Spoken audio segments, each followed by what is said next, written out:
Awesome. So just remember this phrase, ne? Sec tan. So I call it sec tan, ne? Right. Once you remember this, you are sorted. Because check here. What is the co-function of sec? It's cosec, right? You just add the cos on all of them. So the co-function of sec is cosec. The co-function of this is cosec. And then the co-function of tan is cotangent, so cot. Right. And then remember this one here, you put a negative on the cosec. Right? And then let's say we're looking for the derivative of tan. So if I'm looking for the derivative of tan, I cover the tan. So it's going to be this times that.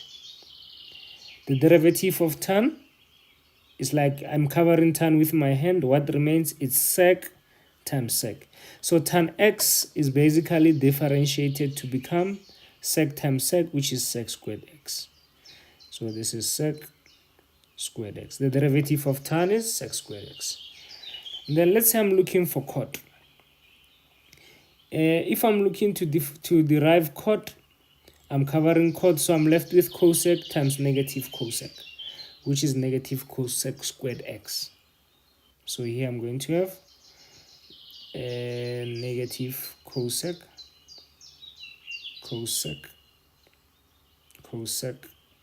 squared x, right? So the derivative of cot is negative cosec squared x.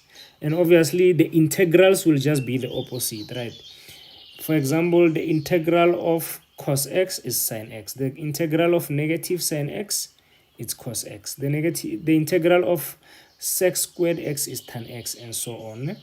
Remember, when you go from left to right, you are deriving. Then from right to left, you are integrating, right? It's the opposite, the antiderivative, basically. Sharp. Okay, let's see cosec. So if I'm looking for cosec, I'm going to cover this corner here for cosec. So I'm left with negative cosec cot. You see? So the derivative of cosec is negative cosec x cot x. Alright? And then the derivative of sec, let's cover the sec. So if I cover sec, I'm left with what? Sec times tan. So which means the derivative of sec, it's what? It's going to be sec x tan x. And that's it, ladies and gentlemen, about this video. Thank you very much. Aluta continua. Tango.